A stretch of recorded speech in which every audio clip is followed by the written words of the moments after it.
This is the Team Performance Podcast, where we explore issues at the heart of leadership, team development, and organisational culture. I'm your host, Mark Gilroy, and in this episode, we're joined by two guests, David Klaasen and Alli Gibbons from leadership consultancy Talent for Performance. In the episode, we talk about the best way to reduce stress at work, the shifts in power dynamics between employees and employers, and how David and Alli have used the PCS tool to help build trust in teams. Welcome to the latest episode in our series of interviews. I'm so happy to be joined by not one, but two special guests today. We have Alli Gibbons and David Klaasen from Talent for Performance. Together, they bring over 50 years of experience working with senior leadership teams to help them understand their people, increase clarity, and elevate performance. I'm sorry, that did sound like we were introducing the Rolling Stones there, didn't it? But thank you for joining us. Thanks. It's really great to be here. Really great to be sharing this with the PCS community. I think maybe... Sorry, Alli. No, I was just saying hello. Yeah, and it's a significant amount of experience. I think when you've had that level of clarity yourself, of working with so many different leaders and so many different kind of strategic teams, actually bringing all of that into a conversation like this, I feel really lucky that we've got you both for this particular session. And looking forward to hearing some of your stories of your practice over those years.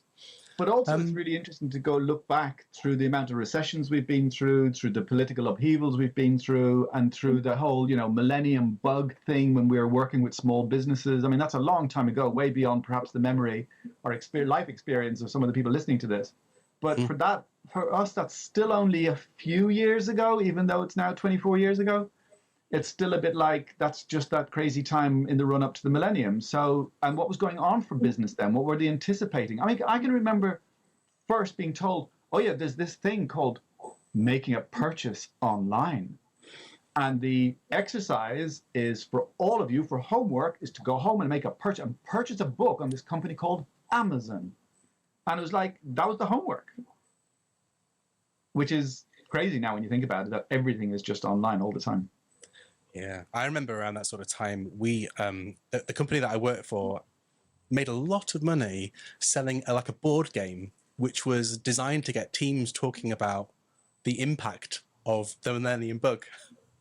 Right. What's it called? It was called Bug Talk, I think. But it doesn't exist anymore because there was nothing to worry about. But as it turns out, it was a really good opportunity to get people talking about something that they were fearful of in the future. Yeah. And many of these exercises really are about facilitating a conversation and giving people a vocabulary to talk about this stuff. And that's what a lot of what we do a lot of the time is use these different models that are available, including things like PCS, to just have that conversation about strategy or strategic thinking or about roles and responsibilities. Because a lot of the time they're left unspoken, and then they become just something that festers behind the scenes or under the surface because people aren't able to really articulate what they feel about it. I think it's also really interesting to observe people's assumptions about the way things are done, should be done. And I think post-pandemic, we know so much has changed in terms of the way people communicate, the way people interact, whether we're doing things remotely or in person. And that completely smashed some of the previous assumptions about the way things needed to be done. And I think the more experience you have under your belt, the easier it is perhaps to just take a wider perspective, say this is just another change, and nothing that we take for granted as being the way things are done today is immune from potential immediate future change. Again, we love to go back to basics with regards to the ABC of communication, the ABC of being really clear, because part of what we do is bring clarity to organizations, but being really clear about your purpose, your vision, your values, your strategy, and keeping it in a language that's easy to understand throughout the organization. We were doing that in the 90s. I mean, that hasn't really changed that much. Yeah. So nothing changes and everything changes. Exactly. Yeah. Yeah, so we've gone from Rolling Stones to Take That in the space of about 3 minutes there.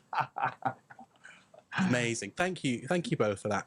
Before we get into some of your approaches with your clients and some of the trends you've noticed over those years, I'd love to start with a bit about your own personal experiences of leadership. So can you say a bit more about your first kind of memorable experiences of leadership, either being led or being a leader, and either, they could be positive or negative? Ali, do you want to start? Okay, so it does seem like a lifetime ago. The beginning of my career was as an engineer, mechanical engineer in a precision engineering company. We made incredible things for nuclear and defence applications largely. Quite big things out of metal to very, very tight tolerances and very high spec. And that one of the key features of that was that we had a workforce who were largely very, very long in the tooth, very experienced. We had guys working on the shop floor who'd been there 25 years, and there wasn't anything they didn't know about the technicalities of what they did. And that takes a particular approach to management to engage those people in the right way. But it was at a time when approaches to management were very different than they are now. And in fact, there was a real tension there because people working on the shop floor were not really credited with very much of an intellectual contribution. So it was a real mixed bag of how to get the best out of people in that environment. Very structured, time clocking in and out, that sort of thing. So it wasn't a very participative style of management. And of course, it's interesting to reflect on the fact that that company no longer exists. In fact, it didn't exist very long after I left. Not down to me, obviously, but just the way it is. But management and leadership has changed enormously in that time. So we're talking sort of mid-80s without giving away too many secrets. But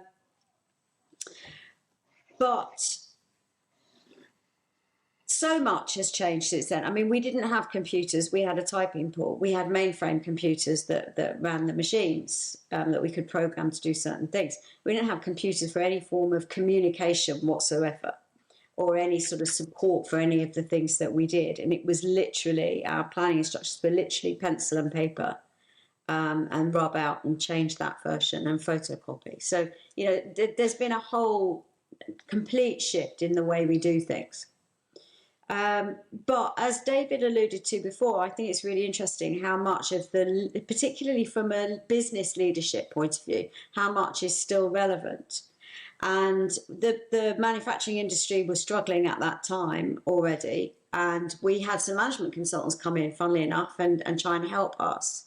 And the things that they were getting us to do then are still very, very valid. We introduced things like monthly team briefings.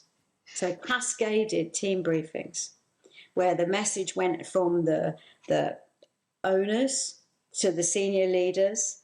And then immediately after that, they came out and briefed their managers. And immediately after that, the whole factory came to a stop and we were all in a team receiving the same information at the same time in the same way.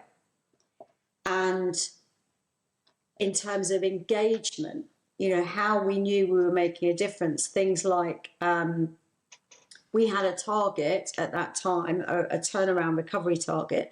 We needed to be invoicing and therefore delivering £1 million a month. And, it's a long time ago for me to be able to remember that specific target. So it was powerful in terms of, well, where are we with our target? How are we doing? How much more? What's the push this month to get to where we needed to be? And a lot of those fundamentals about how to give teams clarity of their contribution and what needs to be done in order to succeed is still just as relevant today as it was then.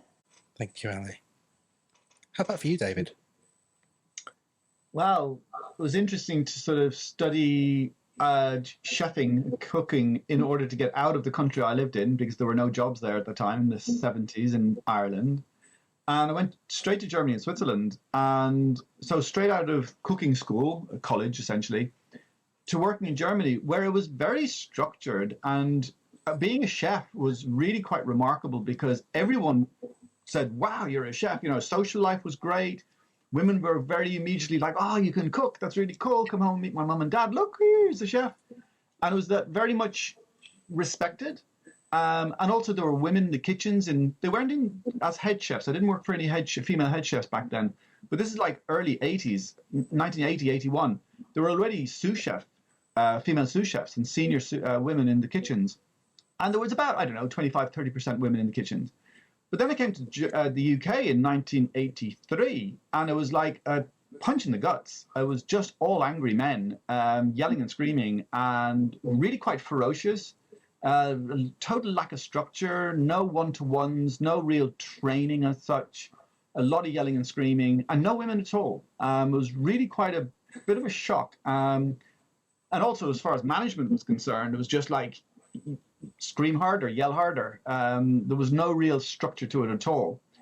In some cases, there were one or two people were pretty good and show me diagrams of, you know, this is the way things are structured. Oh, yeah, okay, this is where I fit in the big scheme of things. But a lot of the time, it was very just like immediate. But the thing about kitchens is they're very immediate. Like during service, it's service. And you've got to be just on the ball, know what you're doing, and crack on.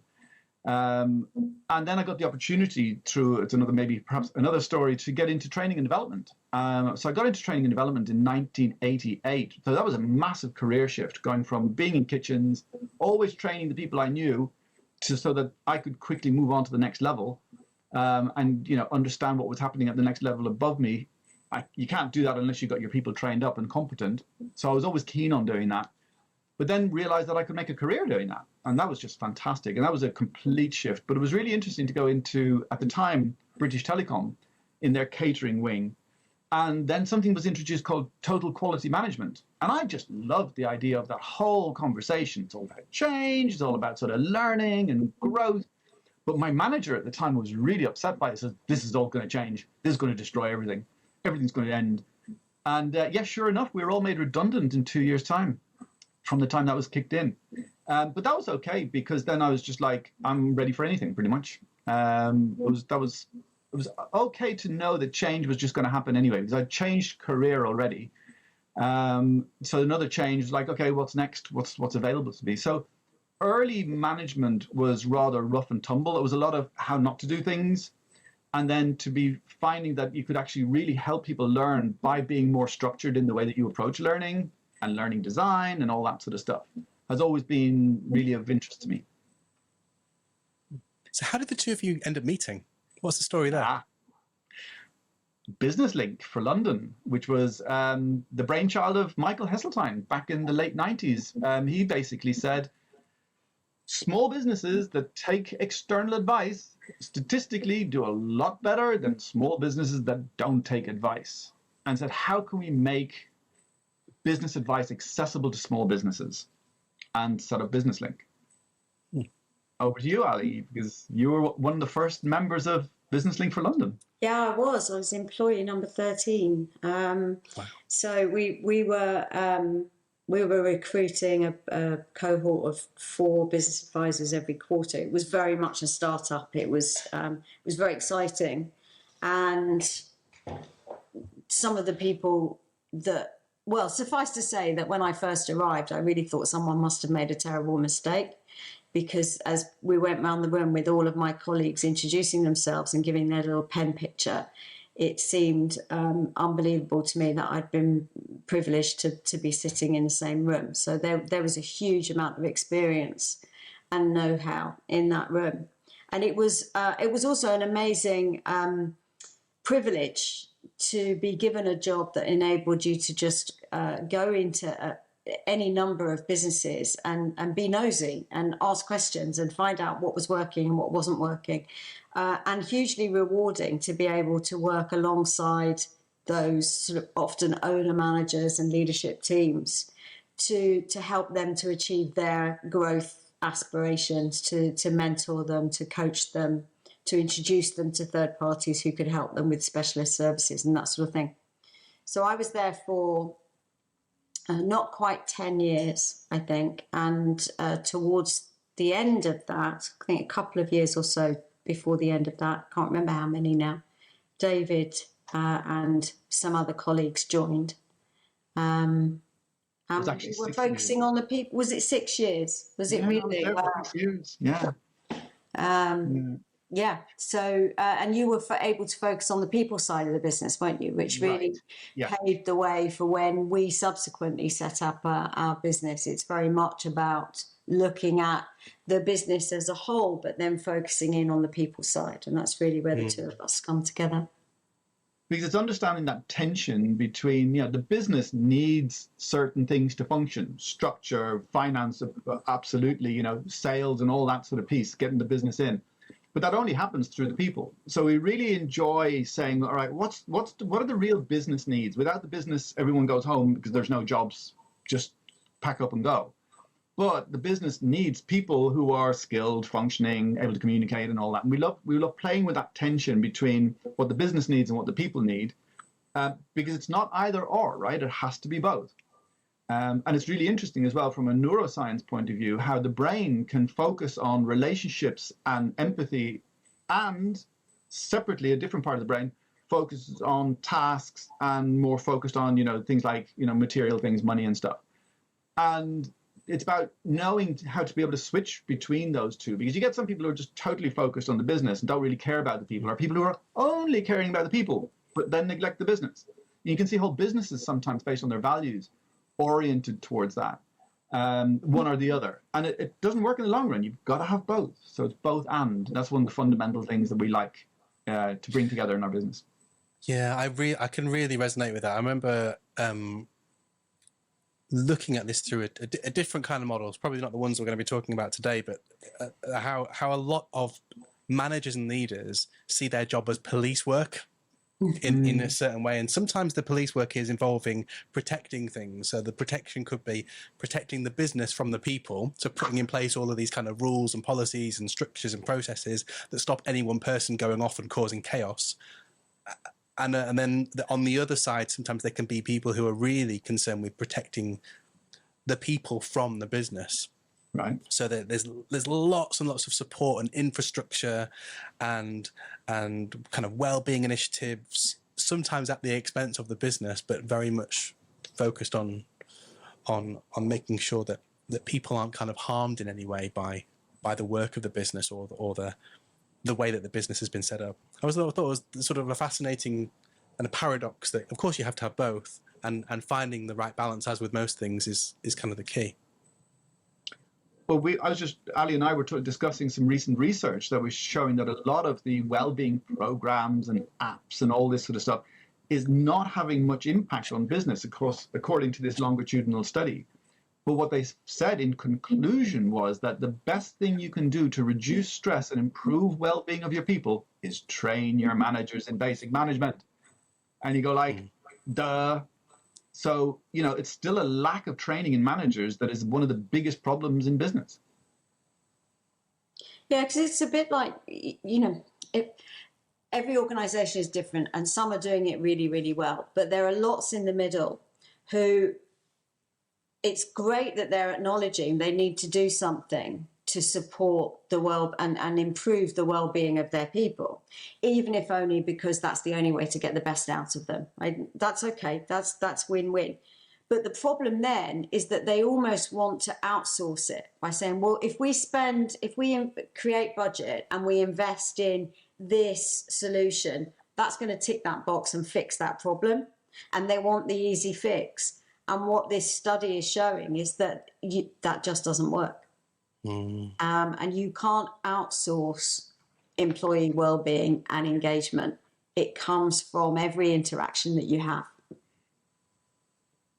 So the manager is key to that. But also the leaders are key. I think managers get a really rough deal. It's a really tough job being in the middle, managing in the middle. You're getting it from both sides. Your people are forever on at you for what they're not getting, what they need from you. And then your leaders are on at you for not delivering the results, or, you know, spending too much, or always needing too much budget, whatever it might be. And actually, often what we find is that we've got really engaged, motivated, conscientious, capable, caring managers who are just trying to do the best with what they've got. And actually, the main ingredient they're often missing is the clarity from leadership. You know, you ask them, you say, well, what does success look like for you? Well, I had one the other day, actually, you know, but who's your line manager? Well, I'm not really sure. Okay. How do you know you're doing a good job? Well, you know, I don't get feedback. I don't get feedback because feedback, of course, is always negative by definition, isn't it? You know, as long as I don't hear anything, it must be okay. And it's amazing how prevalent that perspective still is. And I think this is where, because you'll have heard already, I tend to differentiate a lot between leadership and management. And I think it's really important to talk about both, and they are different. And managers do need to lead, but actually they also need to manage. But in the same way, leaders need to manage anyone who is their direct report, but they need to provide also that leadership, that direction, that clarity of what success looks like, and the strategy of how we're going to get there. And it's still surprising how many businesses we talk to who don't have that clarity. And it's nice to hear you say that, Ali, because that's one of the debates that we're constantly having, is how much of a leader's role is the managing of. And if you're the managing director, you're managing the directors. And we often find that those people aren't managed very well. So then they don't particularly manage very well. And yet managers need to be able to lead. They need to be able to, you know, harness the energy of the team that they have, give clarity of purpose to that team, and make sure that that team interacts with other teams. That's all leadership stuff. So it's really, there's a lot of overlap between the two, but they are distinct. I know we've talked about the idea that kind of everything changes, but nothing changes. I was thinking about what you said a little earlier around actually at the heart of all of these issues with a lot of workplaces is poor management training, or the lack entirely of management training. Have you noticed, kind of in your experience and in your practice, the kinds of development needs that managers and leaders are asking for shifting, particularly over the last sort of 3-5 years? I'm thinking about, you know, post-pandemic needs versus pre-pandemic needs. Has that been much of a shift for either of you? Well, the main shift is, how the hell do I get my people to work when I don't see them? Yeah. That whole remote management piece. But we've always been adamant, even prior to the pandemic, is like, how are you measuring performance? How are you measuring competence? How are you measuring outputs and outcomes, rather than whether the person's at their desk? So for us, nothing has changed in one way. But it's still, we're emphasizing this whole piece around how well are you structuring clarity of expectations and measurement of outputs. So that you can discuss the outcomes as a motivator and saying, look, great that you've done that piece of work. Now we can do this, this, and this. So people get the bigger picture of what it is that they're involved in. And a lot of managers are very scared about remote management. They really are very concerned that some people are off skiving, which goes all the way back to McGregor and Theory X management, to say, oh, if I'm not watching them, they must be skiving. I have to threaten them with something to be able to get them to work, rather than Y management, which is all about being able to see people for the strengths that they bring to the party and encouraging that and bring that out of people, trusting that they're going to do a good job when motivated. And I think that, I mean, the pandemic has, I think, accelerated change. I don't remember the Second World War. I'm not that old. But it's been, I think, the biggest accelerant of change since the Second World War. And they both, as time goes on and history develops, I think it's going to be fascinating to see just how big an impact the pandemic has had, or will have had. But I think one of the key shifts there is in this the shift in power dynamic between the employee and the employer. And it was already changing, but I think managers are finding it increasingly challenging to be confident that they know how to manage people. And it's easy to put that down to it's remote management. It's because I can't see what they're doing all day, every day. Actually, all that's doing is shining a light on what already existed. The difference is that, and what already existed was that actually most managers had never been taught how to manage. Right? Most managers are given the job of management with just this natural acceptance that they will instinctively know how to do it. None of us was actually born a manager. So if you're not trained how to do it, how can you possibly know?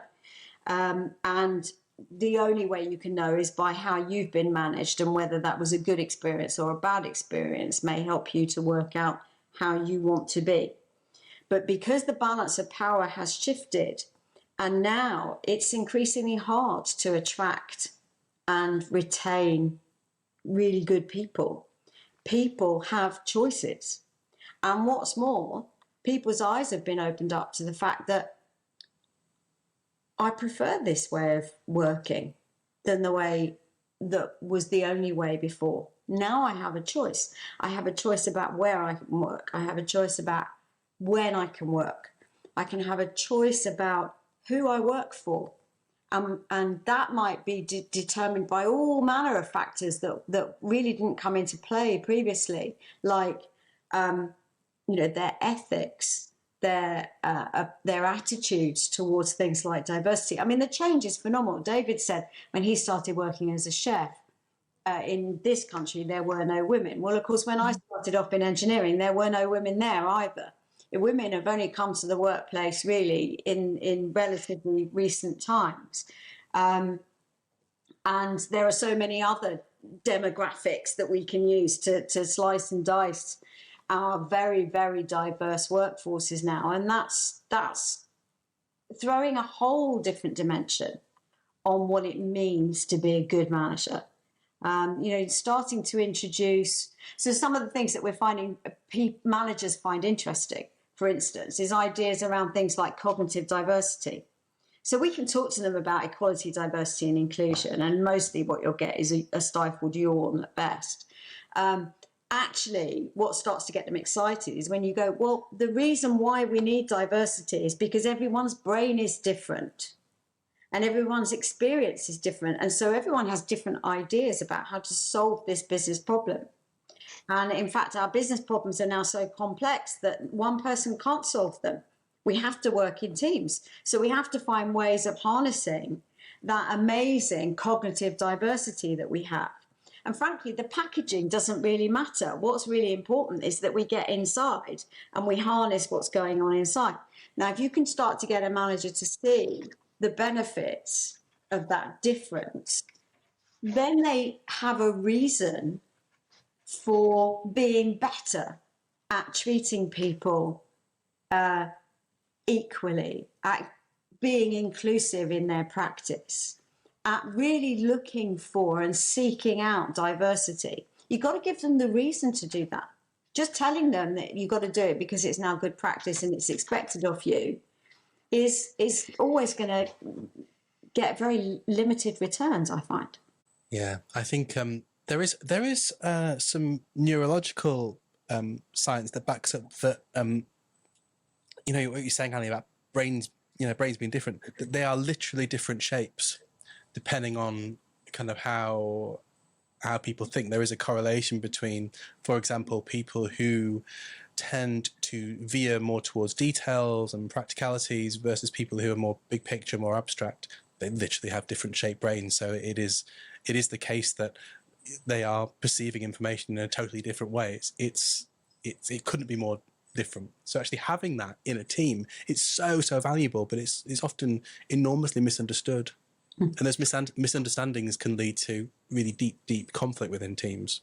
Absolutely. And it's often misunderstandings, biases, all that sort of stuff that goes on. Because we have a brain, we're going to have that stuff go on. So I also like reminding people that in many ways, we all have the same brain. It's basically got the same structures. Yes, there may be variables like you just mentioned, but the key that makes it really, really completely unique is the way it's wired. and helping people to understand that it's okay to be different and it's okay to be wired different. And the whole thing around, neurodiversity now, that greater acceptance of people with specialisms who may also then have some edges where you go, oh, that's very different to me, or they don't communicate in the same way as me. But that be okay. It's not personal. It's just the way they're wired. And that, I think, is helping a lot, where people are being much more accepting of difference and able to say, how do we harness that energy? How do we make that a positive good? But this also has implications again for the individual manager, because one of the things a manager needs to be, almost above all else, is a chameleon. There is no such thing as being a good manager. You've got to be the manager that the individual person you're managing needs you to be. And their needs are going to be very different from their colleague who's also in your team. So, being a manager is a really tough gig. You've got to be all things to all people. And one of the things we love is bringing vocabulary to the workplace that people can understand, and how to label behaviors and things like that. So one of the tools that we use, rather than using a personality profiling tool, we use a behavioral preferences tool. And that really helps people to label behaviors so that, for example, I can be very clear and direct and forthright with you, but you might perceive me as being rude. Or you could be very tactful and very thoughtful about my feelings, and the words you use, you're always looking for just the right word. And I might go like, what are you trying to say? So that we have that clarity of being able to simply label frank, direct communication or diplomatic communication, and not make either right or wrong, but recognizing that as a good communicator, you can do both. You can be both forthright and diplomatic at the same time. So we love playing with those paradoxes and helping people to understand that actually a good communicator or a good manager or a good leader is often two opposite things that come together to form something synergistic. And the brain doesn't always like that. It prefers a this or that. And we go, well, yeah, welcome to the modern world. The modern world is this and that at the same time. And I think there's something in there too, is around that communication is as much about the receiver as it is the person communicating. Absolutely. I think one of my favourite kind of coaching, I know you're not supposed to have favourite coaching questions, but you kind of do, don't you? And it's more something you can do yourself as well as you can challenge other people with it, is asking people, well, what am I making this mean? Or what are you making this mean? Well, exactly. Without that being a victim blaming thing. Mm-hmm. If I said something that's really annoyed you, to what extent have I really done that with the intention to annoy you, versus what meaning have you taken from our interaction that might be dependent on your particular behavioural makeup that maybe wasn't there? Yeah. That sounds a bit like gaslighting, doesn't it? I don't mean it that way, but it's. I think everyone has to take responsibility for the communication loop. Right. And just like I was saying about how much diplomacy or frankness an individual might have a preference for, the tool we use also identifies how much frankness do I want from others, or need from others, and how much diplomacy do I want or need from others.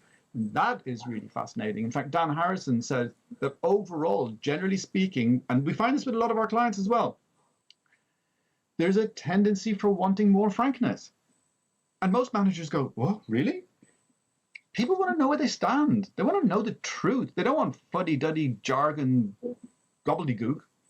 They want to know what's what. And yes, of course, they want to be respected and they want diplomacy in that way. But a lot of people want to be told in no uncertain terms whether they're doing a good job or not, or what the state of the business is or not.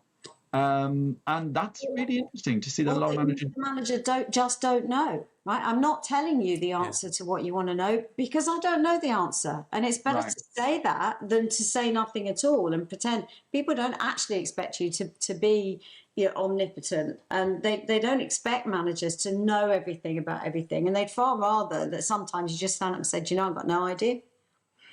It makes me laugh because in the early days when I was working with BusinessLink, I was working with a particular organization. And, communication was terrible and everybody was complaining about the communication. And the directors were going like, yeah, there's all this stuff that we just don't know. And there's so many variables and the implications of those variables are huge. So we can't say anything. I just said exactly what Alli said. Tell them that you don't know. So they went through this whole thing of saying, well, we don't know. These are the variables and this is the things we're considering. Next round, a quarter later, 3 months later, they did another thing. And everyone said, oh, communication's got much better. And the directors and managers couldn't believe it. But it's true. It's better to say that you don't know something than not say anything, because in the vacuum, people will create gossip, and gossip can be really dangerous. Yeah, you do. You have to take charge of that. And that's the first step, isn't it? And I think the age of the kind of bulletproof leader is long past. I hope it has anyway, because it's as Ali said, it's a tough enough gig as it is without having to be completely bulletproof and infallible, along with the bargain. Yeah, absolutely. Yeah, having permission to say I don't know, or even sometimes the other side of that is, can I ask your advice on this? all right. Yeah, It's such a powerful step for a leader or a manager to take. It conveys so much meaning. Well, it brings us nicely actually to the way that it takes courage in a leader to ask the team, well, what do you think? And what do you think of my leadership style? And to use something like PCS to be able to discover that, and to be able to help the manager then not try and whittle out who's for and who's against me and take it all personally. It really takes a maturity level, because I remember one of the earlier jobs I had at a hotel where they did 360, and the manager would say, oh yeah, let's do 360, and then 4 people were really like, yeah, you're great, and one person was going like, actually no, the truth is, and he was hounded out, not out, but it was like, oh, you're against us here, because he was found out to be the one who had critiqued the manager, and the manager showed how immature he was.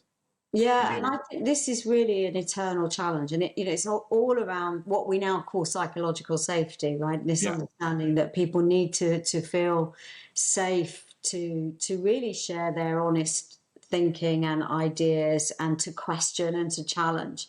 And if you can create an environment, a context in which people feel safe, you're really going to get the best from them. But even, so one of the hats I wore for a long time after leaving Business Link and setting up on my own, one of the things I did was to be an assessor for the People Standard Investors in People. And that had quite a powerful approach to really finding out what was going on with people. So 3 levels. Well, what is it? What's the strategy that the leaders have decided upon? What's the direction? How are they communicating that to people? And then to managers to say, well, A, is that clear? And do you understand what your responsibility is then in moving that forwards? And how are you implementing that? And then the acid test was in the people. Well, what is it you know about that? And is it working for you? If their strategy for reward and recognition is A, B, C, A, is that happening as far as you're aware? And B, does it make you feel valued and recognised and rewarded for the contribution that you make? So it was all about that outcome. And it did involve a variety of means of capturing authentic individual feedback and opinion about the experience of people on the ground, and with an absolute assurance of confidentiality and anonymity. So when we're reporting back, we're writing a report, we're putting in as much verbatim as we can, bearing in mind that it can't be obvious who said that about whom, so you're really striking that balance all the time. And it was really interesting that you would quite clearly be in some organisations where people were clearly telling you what they knew that you needed to hear in order for the company to achieve their next level of accreditation. So you were getting all the right stuff, and it was all completely consistent, and everyone was very well prepared and very well briefed. And then at the other extreme, you'd go into the organisations where clearly they were jumping at the opportunity to really hammer home all of the things that they were unhappy about. And then every now and again, refreshingly, you get the ones that were clearly in the middle. And it's quite an art to find your way between those things. And I think, PCS is obviously doing something similar. It's inviting people to share their honest feelings about how things are working in their team. And one of the challenges that still exists is that feedback is only ever going to be as good as the psychological safety is going to enable that to be. And it can be a brilliant driver for change, but change has to be built on a foundation of trust and feeling comfortable challenging each other. I mean, we use a model by a chap called Patrick Lencioni that I'm sure lots of your listeners will have heard of. His book originally, the 5 Dysfunctions of a Team. But it starts with, this foundation of we have to trust each other. If we don't trust each other, we won't work effectively together as a team. And we certainly won't feel safe moving to the next level, which is about challenging each other. And that's where we can harness the power of this cognitive diversity that we have in the team. Because it's only by saying, well, look, this is what I think, but I really want to know what you think. I'm pretty confident on my ground here, but if you think something different, I trust you, I respect you. If you have a different perspective, well, it's probably going to be based on you seeing something that's a blind spot to me. So I really welcome that. And let's kind of roll everything around, not least because then we can walk away having that shared ownership and commitment to whatever it was that was decided. We've all worked in companies where, the managers come out of the seniors meeting and going, well, look, I know you're not going to like this, and I'm really sorry that they're doing this, but, I have to tell you, this is the decision that they've taken. When they just were in that room. And we get this, we see this all the time, don't we, David? And trying to bring those teams together into an effective organisation is really hard. But it's built on this idea of trust, ultimately.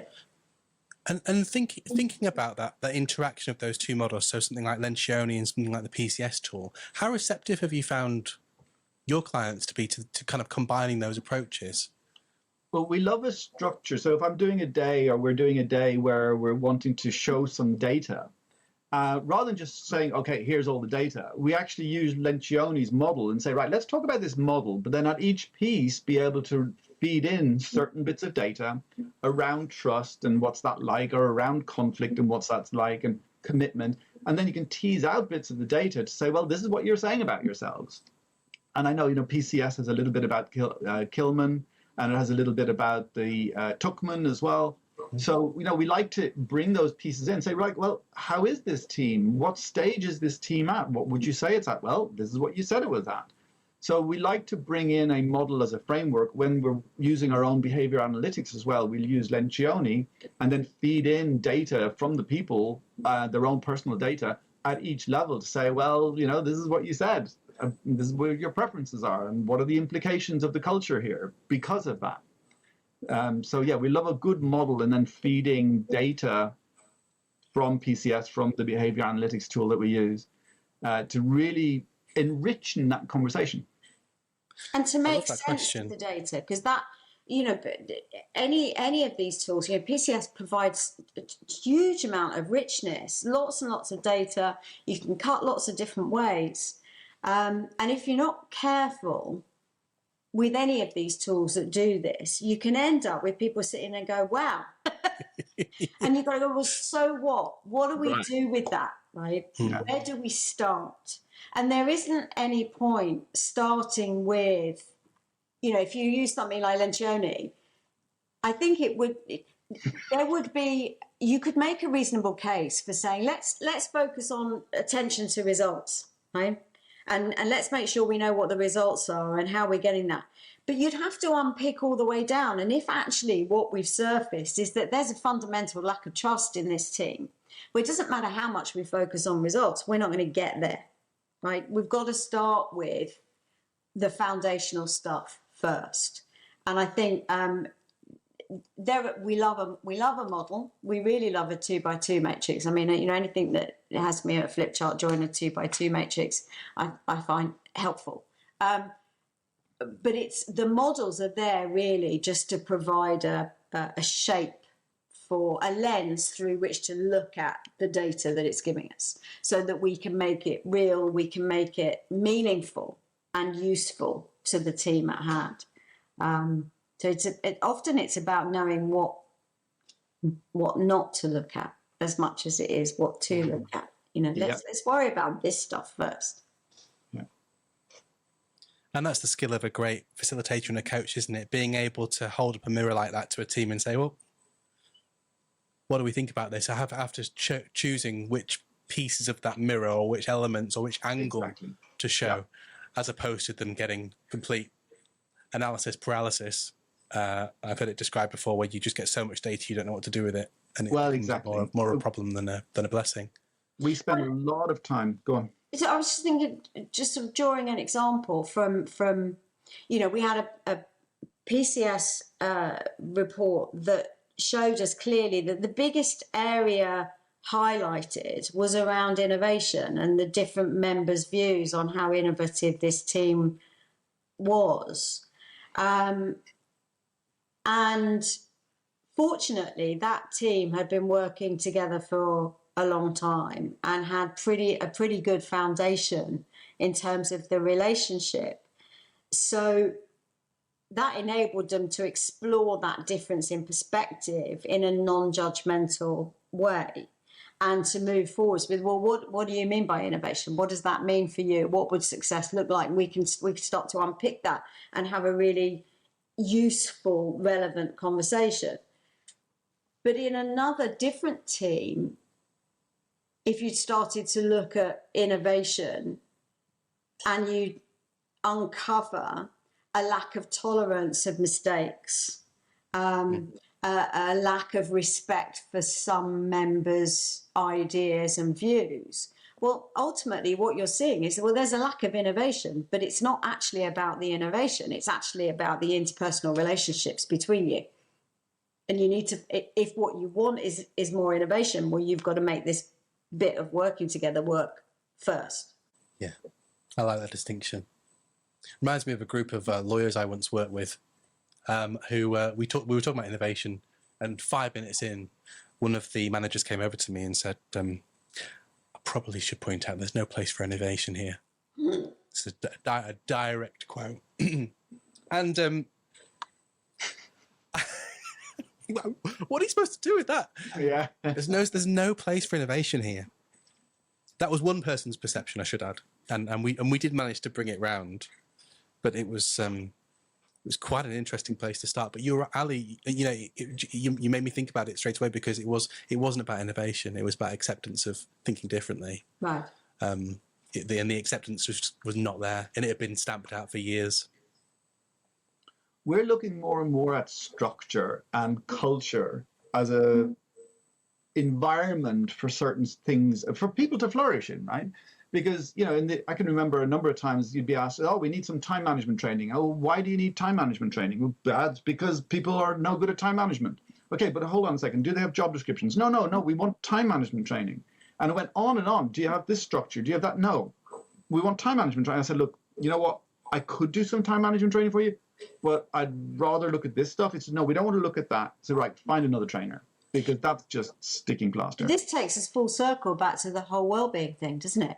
About employers saying, oh, what we need is some resilience training. Right. Or some stress management training. No, you don't. You probably don't. You probably need to look at how your approach and your systems and your expectations are putting all of your employees into an unnecessarily stressed state. And actually, all the resilience training in the world isn't going to fix this. Right. And look at your own levels of stress in your own state as well. We like to help leaders and managers raise their own personal self-awareness so that they actually get, oh my goodness, I'm the one who needs to change here. Yeah, that's making me think of, I think it was the car company VW, who've had their own challenges in more recent years, but even prior to the whole the diesel scandal, they rolled out this policy across the company to do with email, whereby emails between a certain time period, I think it was between 6 p.m. and 7 a.m., were just not sent or received. Which on paper sounds like a really good idea, actually. It means that people couldn't log in out of hours, and it wasn't encroaching on family time or social time. But the policy did not apply to their leaders. So, of course, what sort of message that sent? It was just, oh, okay, so you care, but you don't care once you get past a certain level. And of course, there was all this resentment breeding at that layer of the organization, and they were still logging on at 9, 10 p.m. at night, sending emails, which their colleagues were then picking up in the morning, going, "Hang on a minute, am I supposed to be replying to these?" And just as Ali said, back to full circle. Change, communication. It's not rocket science, but I think in some places it's meant to be. It's made out that way. Oh, folks, well, I think it's probably a good time for us to think about wrapping up, as we've touched on so many different layers and heard about your personal journeys. We've talked about leadership, we've talked about change, we've talked about the state of the workplace and all of the things that you've seen shift over the course of the last few years. Thank you very much to you both for everything you've shared on the podcast today. If people want to find out a bit more about what you do and maybe get in touch, how could they do that? Oh, there's a couple of ways. They can do it through the Talent for Performance website, which is talent4performance and then .co.uk. Connect with us on LinkedIn. So Ali Gibbons at LinkedIn and David Klaasen. I think I've got a David C. Klaasen because David Klaasen was taken. But look me up. Happy to connect. Mention the podcast, please, because I've got a lot of invitations from odds and sods of people, and I'm going like, who are these people? So please do mention this podcast. I'd be very happy to connect. We release a video every week, which is 150 seconds of insight from what we're noticing, what we're doing with clients. Always just a little pithy bit of information that you can get, food for thought, it's called, so that you can get food for your brain. We'd love to share that. So get in touch. Or get in touch with Mark and he'll put you in touch with us. Yeah, please do. I've been a heavy snacker on the food for thought videos. They're really, really good. Highly recommended. Highly recommended. And I'll make sure I link all of those down in the show notes too, folks. Yeah. Thank you very much, folks. And we'll see you next time. If you enjoyed this episode, please let us know by subscribing and leaving a review on your favourite podcast app. Meanwhile, if you're interested to learn more about how the PCS approach can help you explore leadership, performance, and culture within your business, get in touch with our team at performanceclimatesystem.com and we'll be happy to help. See you next time with another great guest.